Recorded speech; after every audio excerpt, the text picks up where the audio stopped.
네, 뉴스 신세계 MBC 현영준 기자와 함께합니다. 어서 오세요. 네, 안녕하십니까. 강선우 의원에 대한 구속영장이 청구됐군요. 네, 예. 그 지방선거를 앞둔 2022년 1월 용산의 한 호텔에서 이제 공천을 대가로 예. 1억 원을 주고받은 혐의를 받고 있는 우리 강선우, 김경 예. 이 두 정치인의 구속영장을 경찰이 검찰에 신청한 지 나흘 만에 예. 검찰이 영장을 청구했습니다. 그렇군요. 예. 이 강선우 의원 같은 경우는 이제 현역 국회의원이니까 이 국회 동의 없이 체포 구금되지 않습니다. 예. 그래서 이 체포 동의안이 이제 가결돼야 되는데요. 이게 설 전에 체포 동의안이 상정될 가능성이 높다 이렇게 예. 지금 전망하고 있습니다. 예. 자, 정청래 대표 네. 정당 쪽으로 가보겠습니다. 네. 사과 어떻게 된 건가요? 예. 네, 그 주말 동안 네.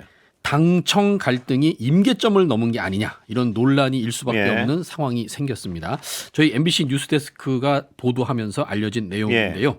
그 지난주에 이재명 대통령이 이제 이른바 2차 종합특별검사로 이 판사 출신의 권창형 변호사를 임명을 했습니다. 그런데 이 권창형 변호사는 그 민주당이 아니라 예. 조국혁신당 추천 후보였다는 예. 점에서 좀 이게 의아했던 예. 분들이 많았을 겁니다. 예. 왜 민주당 후보를 안 하고 왜 조국혁신당 후보를 했을까? 그래서 이 상황을 취재하던 과정에서 네. 이제 놀라운 얘기가 나온 거죠. 그 이 대통령이 예. 여당에서 전준철 변호사를 추천한 데 대해서 강한 유감을 드러냈다는 예. 이제 사실이 확인된 겁니다. 청와대 관계자의 워딩을 빌리면 예. 이 대통령이 이런 사람을 추천하는 것 자체가 부적절하다. 예. 순수한 의도로만 보이지 않는다. 예. 대통령 워딩입니다. 예. 는 취지로 말했다고 이제 저희한테 전한 예. 거죠. 또 다른 참모 역시 어떻게 이런 사람을 추천할 수 있느냐며 이 대통령이 불쾌감을 표했다라고 예. 말을 했습니다. 저희 원문 보고를 보면은 예. 그보다 조금 더 강도가 더 강한 강합니까? 표현이었습니다. 워딩이? 네. 예. 그 이 대통령이 문제를 삼은 거는 이 전준철 변호사가 2023년 대북 송금 수사 당시에 그 김성태 전 쌍방울 회장의 1차 변호인단을 예. 맡았던 인물이기 때문입니다. 예. 그 김 전 회장이 이 태국에서 이제 압송된 다음에 예. 수원지검에서 뭐 구속 상태로 뭐 연호회, 예. 연호 파티 열고 뭐 이런 건 알려져 있고요. 예. 자기만 그러는 게 아니라 이화영 전 경기부지사한테 찾아가서 이 대통령에게 불리하게 진술해라라고 회유한 혐의도 예. 예. 받고 있는 겁니다. 예. 또 말을 또 바꿔서 예. 검찰 조사 10여일 만에 북한에 보낸 300만 달러는 당시 이재명 경기지사의 방북 비용이었다. 예. 이 지사와 통화도 했다. 뭐 이런 이제 진술들을 내놨다가 예. 나중에 또 사실이 아니라고 그러기도 하고.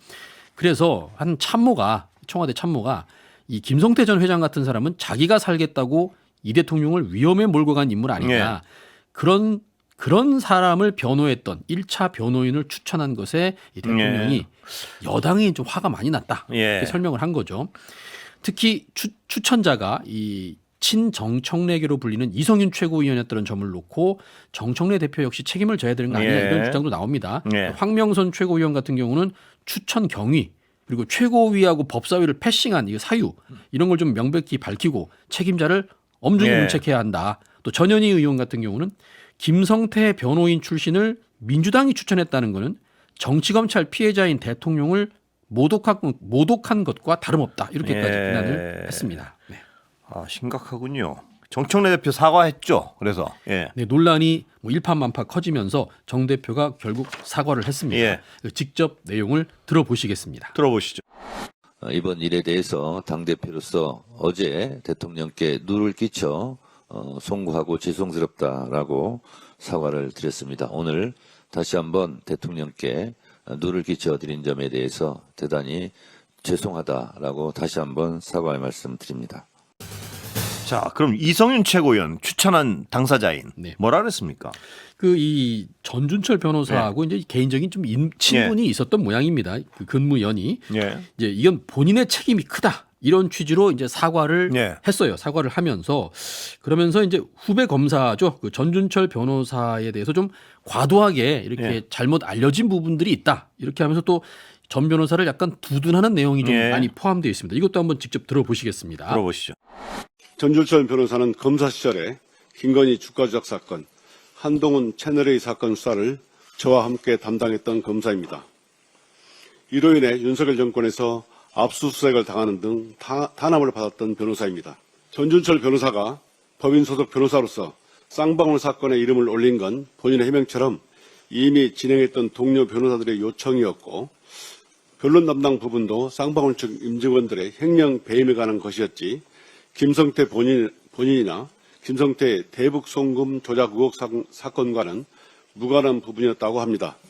그마저도 중간에 변론을 중단했다고 합니다. 예. 네, 이게 들으신 것처럼 네. 이제 전준철 변호사가 그 적극적으로 네. 김성태 전 쌍방울 회장을 뭐 변호하진 않았다. 네. 그런 취지 같습니다. 예. 이 두 분의 이제 인연을 보면 2020년에 이성윤 최고위원이 서울중앙지검장일 때 이 전준철 변호사가 당시 반부패 수사 1부장, 2부장을 지내면서 예. 이성윤 사단이다 뭐 이렇게 불렸습니다. 그러니까 친한 후배다 이거죠. 예. 여하튼 뭐 이래저래 지금 정 대표로서는 난감한 상황입니다. 예. 그러니까 합당 문제도 그렇고 특검 후보 추천도 그렇고 예. 이 다른 지도부들, 다른 최고위원들이 모르는 상황에서 일이 예. 진행됐다는 거죠. 지금 불만들이. 이래서야 원팀으로 일할 수 있겠냐. 독선적인 당 운영에 책임을 좀 물어야 한다. 여기 여러 가지 의문을 나오는데요. 네. 의문이 뭐 나올 수밖에 없는데 네. 정청래 대표는 뭐 과연 몰랐겠느냐 아니면 또 근데 정청래 대표가 알면서 이럴 이유가 없지 않습니까? 뭐 이러는 반론도 가능. 이따가 하여튼 2부 3부에서요. 네네. 김용민 의원하고 장윤선 기자 같이 하면서 이 부분은 좀 집중적으로 좀 점검해 보겠습니다. 어떻게 보는 것이 맞는 것인지요. 예. 그렇습니다. 자, 그러면 지금 이 합당 문제는요. 네. 이게 좀 어려워지는 거 아닌가요? 이 분위기가? 네, 지금 뭐 영향을 좀 받지 예. 않겠습니까? 그 어제였죠. 그 조국 혁신당 조국 대표가 국회 기자 간담회를 열었습니다. 여기서 민주당을 향해서 일종의 최후 통첩을 날렸습니다. 한번 직접 들어보시면서 얘기하겠습니다. 설 연휴가 시작되는 2월 13일 전까지 민주당의 공식 입장을 결정해 주십시오. 국민들의 실망이 크고 양당 당원들의 상처가 깊습니다. 현 상황이 계속되어서는 안 됩니다. 2월 13일까지 공식적이고 공개적인 답변이 없으면 조국혁신당은 합당은 없는 것으로 하겠습니다. 예, 13일이면 내일 모레 글피군요. 네. 예. 며칠 좀 여유가 있긴 있습니다. 예. 9일이니까요. 그런데 지금 분위기 때문에요. 네. 현실적으로 과연 가능할까 뭐 이런 생각이 드는데요. 예. 그동안 사실 조국 혁신당이 좀 얼떨결에 예. 합당 파트너로 이제 예. 거론되고 민주당에서 지금 논란들이 계속 생기면서 뭔가 좀 소극적인 좀 입장이었죠. 그런데 어제는 상당히 강경한 어조 예. 데드라인을 거둔 겁니다. 그러면서 조국 대표 워딩이었습니다. 새 정부 출범 1년도 지나지 않은 시점에 총선 공천권을 가질 당권과 예. 차기 대권을 두고 권력 투쟁을 벌이는 집권 여당이 있었냐 예. 이렇게 물어봅니다. 예. 그 권력 투쟁에서 이기기 위해서 합당 제안을 받은 우당인 혁신당과 대표인 저에 대해서 허위와 비방을 퍼붓다. 굉장히 강한 어조군요. 네, 또. 이거 예. 강한 어조죠. 네. 제가 보면 좀 그럴 만한 사연들이 좀 예. 있었습니다. 네. 자, 그런데 지금 상황을 보면 이제 기습적으로 합당 제안을 했던 정청래 대표는 본인이 지금 사면 초과 예. 상태입니다. 합당 제안, 특검 이런 것들을 놓고 지금 최고위원들의 반발을 강하게 사고 있거든요. 예. 일단 민주당은 내일 의원총회를 열어서 합당 추진 여부를 최종 정리하겠다 이런 방침입니다. 내일은 꼭 정리하겠다 이겁니다. 현재 당 내부에서는 지방선거 이전에 합당하는 거 좀 신중해야 되지 않겠냐 네. 이런 의견이 좀 우세하다 이런 평가를 받고 네. 있고요. 또 정청래 대표 역시도 지금 막무가내로 예. 밀어붙일 만한 지금 동력을 상실한 상태입니다. 예. 이대로라면 과연 합당할 수 있을까? 넘어야 할 산이 좀 많이 남아 있다. 이렇게 볼 수 있겠습니다. 예. 자, 야당 얘기 좀 가볼까요? 네. 국민의힘이요. 김종혁 전 최고위원 결국 제명했네요. 네. 예. 국민의힘이 한동훈 전 대표에 이어서 김종혁 전 최고위원 친한계였죠. 예. 제명을 했습니다. 그러니까 한동훈 전 대표를 1월 29일에 제명을 했으니까 이제 열 하루 만에 또 한 명을 제거한 겁니다. 예. 국민의힘 최고위원 수석 대변인이 오늘 이제 최고위 직후 기자들에게 최고위원의 의결은 없었고 네. 보고 사항으로 마무리됐다. 김 전 최고위원은 제명됐다.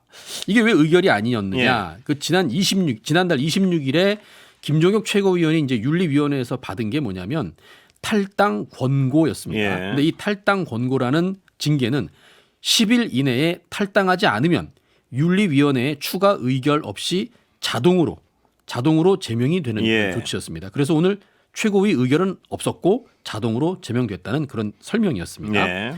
이제 제명된 김종혁 전 최고위원은 어떻게 얘기를 했는가 봤더니 예정됐던 것이라 하나도 놀랍지 않고 참 애쓴다 싶어서 실소를 짓게 네. 된다고 이제 SNS에 심경을 밝혔습니다. 김 전 최고위원은 또 가처분 신청을 할지 아니면 본안 소송으로 바로 갈지 변호사와 상의 중이다 이렇게 전했는데요. 일부에서는 어차피 지방선거에서 대패하면 몰락할 지도부 아니냐. 장동혁 체제 하에서 당원권을 회복하는 게 무슨 소용이냐는 말을 이제 김 네. 최고위원한테 해준다고 합니다. 이런 얘기도 덧붙였습니다. 자, 이런 상황인데요. 국민의힘 중앙윤리위가 또 이번에는 친한계 배현진 의원에 대해서도 징계 절차에 착수한 상태입니다. 아, 예. 징계 사유는요. 배현진 의원이 서울시당 위원장 자격으로 이제 한동훈 전 대표 제명에 반대하는 성명을 냈거든요. 예. 마치 국민의힘 서울시당 전체가 한 전 대표 제명에 모두 반대하는 것처럼 서울시당을 사당화했다라는 게 예. 지금 징계 착수한 이유입니다. 예. 이렇게 친한계 축출 작업이 일사천리로 이루어지고 있는데요. 한동훈 전 대표는 어제 잠실 실내체육관에서 이제 이른바 좌석 등급제 토크 콘서트를 열었죠. 네, 여기서 제가 제 풀에 꺾여서 그만둘 거라고 기대를 가진 분들은 예. 그 기대를 접으시라 이렇게 단호한 어조로 또 말했습니다.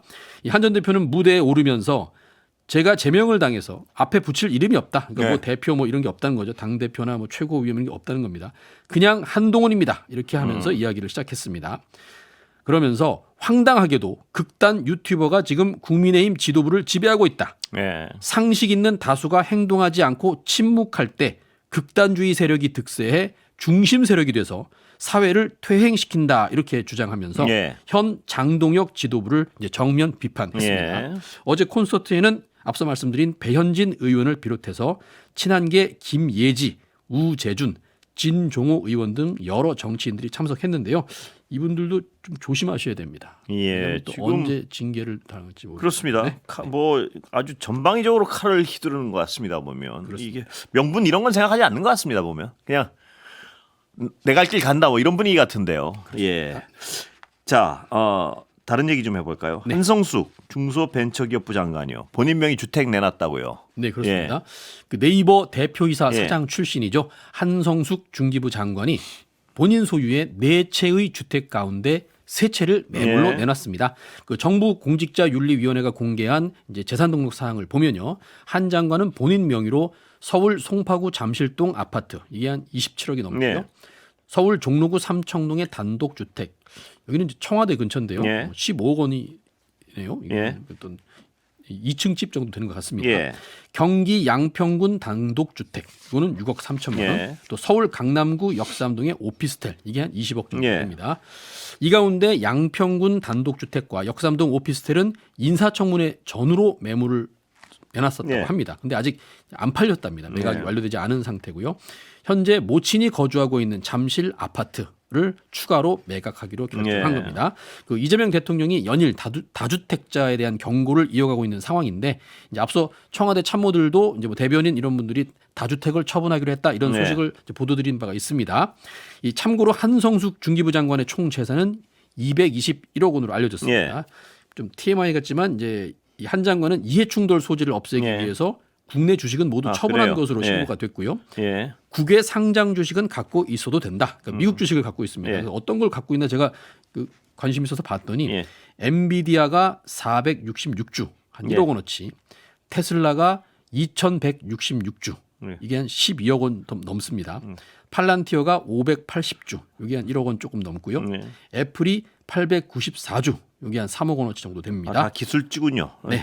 예. 예. 그런 판단을 하시는 거예요. 저는 부럽네요. 이런 생각이 들었는데.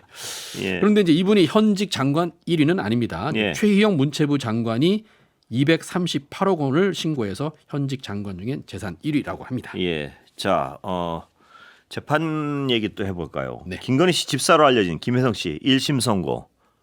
있었습니다. 예. 이른바 집사 게이트로 불리는 사건이죠. 이제 김건희 씨의 코바나 컨텐츠 직원이었던 예. 이제 김혜성 씨가 오늘 1심 선고를 받았는데요.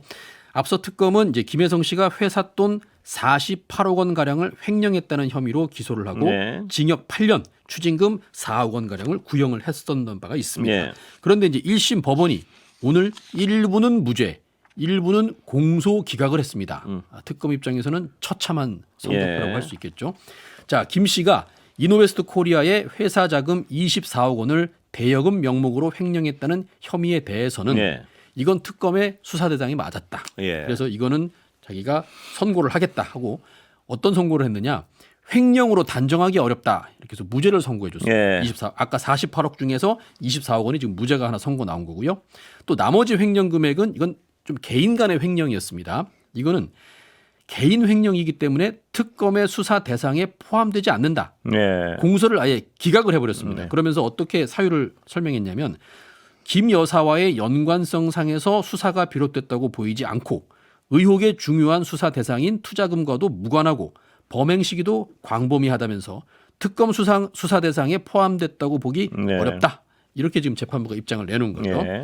그 2023년 당시 IMS 모빌리티라는 회사가 자본 잠식 상태였거든요. 예. 순 자산이 한 500억 정도 되는데 부채가 1,400원으로 예. 잠식 상태였습니다. 그런데 이 대기업들 뭐 카카오 모빌리티라든지 HS 효성이라든지 이런 회사들이 여기에 184억 원을 투자를 해줍니다. 그래서 이게 김건희 씨의 어떤 보험성으로 예. 투자를 한 게 아니냐. 이게 그렇게 의심할 수밖에 없죠. 그렇습니다. 예. 이 사람이 뭐라고 그 기업들이요. 그리고 김혜성 씨를 보고 예. 투자했을 리는 전무한 예. 거거든요. 그런데 이제 안타깝게도 특검이 이 결국엔 김 여사와의 관련성을 규명하는 데는 이제 거기까지 못 갔습니다. 예. 못 간 상태에서 이제 저 경찰로 넘겼고요. 예. 뭐한 언론 보도에 보면은 26장짜리 공소장에 이 김건희라는 이름이 한 번도 나오지 않는다. 공소장이에요. 네. 예. 입증을 못 하고 넘긴 거죠. 예. 그러다 보니까 오늘처럼 이렇게 이제 48억 원 중에서 24억 원은 무죄, 나머지 네. 24억 원은 공소 기각 이런 또 처참한 결과를 얻어냈는데요. 우리 그 1심 판결에 따라서 구치소에 그동안 수감돼 예. 있었던 김혜성 씨는 곧바로 석방 절차를 밟았다고 하고요. 예. 특검은 수긍하기 어렵다면서 항소하겠다는 의지를 내비쳤습니다. 예. 그리고요. 이 김건희 씨한테 그린 건네고 공천 청탁한 혐의 받는 김상민 검사. 이 사람도 무죄입니다. 그렇습니다. 예. 잠깐 광고 듣고요. 아, 잠깐 설명하시다가 광고 듣고 와야겠습니다. 네, 예. 이게 이제 이우환 화백 작품 예. 주구선 총선 공천에다가 예. 현직 검사일 때 예. 이런 논란이 됐던 사건이죠. 그런데 이제 이게 사실은 그 그림이 김건희 씨의 친오빠 예. 김진우 씨 장모 집을 압수수색하다가 나온 예. 겁니다. 좀 한 다리 두 다리 건넌 예. 집에서 나온 거죠. 예, 이어서 또 설명드리겠습니다. 예. 자, 그래 이게 이제 아까 말씀드린 것처럼 그 이우환 화백의 예. 그 점으로부터라는 제목의 이제 그 그림이 예. 그 김진우 씨 장모 집에서 이게 나온 거죠. 예. 나온 거죠. 예. 그래서 이제 특검은 김상민 검사가 예. 공천 청탁을 위해서 예. 이 그림을 김건희 씨에게 전달을 했는데 예. 이 김건희 씨가 이걸 숨겨둔 거다. 예. 이런 이제 플롯으로 예. 수사를 해가지고 기소를 한 겁니다. 예. 그런데 재판부가 어떻게 판단을 했냐면 특검이 제출한 증거만으로는 피고인이 그림을 실제로 구매했다거나 예. 이를 김 여사에게 제공했다는 점이 합리적 의심의 여지 없이 증명됐다고 보기 어렵다. 예. 그러니까 입증을 못한 겁니다. 예. 입증을 못했고 그래서 무죄다 이렇게 이유를 밝힌 건데요. 재판부가 그러면서 또 구체적으로 어떤 얘기를 했냐면요. 그림 구매 당시 피고인 그러니까 우리 김상민 전 네. 검사 계좌 잔고가 마이너스 2억 9천만 원에 달해서 예. 1억 4천만 원의 그 그림 구매 자금을 현금으로 마련할 여력이 없어 보인다. 예. 반면 김 여사의 오빠 김건희 씨의 오빠 김진우 씨는 상당한 현금 보유력이 확인됐고 실제로 그림이 김 씨 측 장모 집에서 발견된 점을 볼 때 실제 구매자는 김진우 씨 같다. 김건희 씨 오빠일 것이다. 이 가능성을 배제할 수 없다는 게 재판부의 오늘 예. 판결 내용이었습니다. 이제 이러면은 어떤 문제가 생기냐면 검사가 예. 그 어떤 사업자한테 그 이우환 화백 그림을 1억 원 넘는 네, 그림. 그림을 구매 대행을 해준 얘기가 되거든요. 이게 검사들이 근데 이런 일을 하나요? 상식적으로 바쁜 검사님들이 그리고 그림을- 계좌장 그러니까 이게 보면요. 재판부는 이 재판부가 굉장히 어떤 비판을 많이 받지 않았습니까? 전에 네네. 뭐 800만 원 어쨌든 800만 원짜리에 그 샤넬백을 수수해도 청탁을 한 적이 없다고 해서 무죄 판결을 내려버리고. 그렇죠. 예, 그런데 그래서 재판부가 굉장히 많은 비판을 받지 않았습니까? 근데 이걸 따져보면요. 이 민중기 특검팀에 소속된 검사들을 의심할 수밖에 없어요. 당시에 그 항명했던 40명이 돌아가겠다고 항명했던 그 사람들 아닙니까? 네네. 그러니까 강한 의심은요.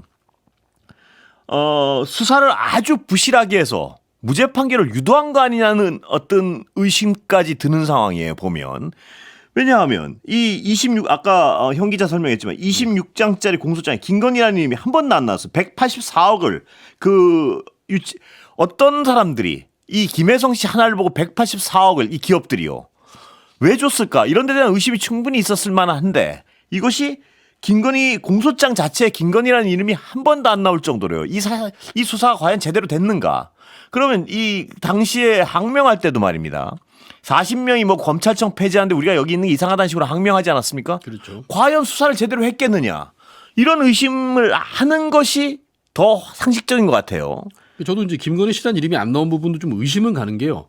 이게 질문을 하다 보면, 그러니까 조사를 하다 보면 대기업들이 여기 돈을 낸 건 혹시 김건희 씨와의 연관성 때문 아니냐라는 당연하지 질문도 할 수 있지 않겠습니까? 않겠습까? 예. 근데 그런 부분들이 없다는 거죠, 지금 이 공소장 자체. 그리고 이 그림도 말입니다. 오빠가 실구매자이고 김정 검사는 아까 말씀하셨지만 구매 대행만 했다. 너무나 변호인적 입장에서 수사를 한 거 아닌가요? 아니 예. 우리나라 검사가 그림 사러 댕기를 만큼 한가한가요? 그것도 일단 상식적으로 이해가 안 가고 다만 여기서 보이는 건 그겁니다.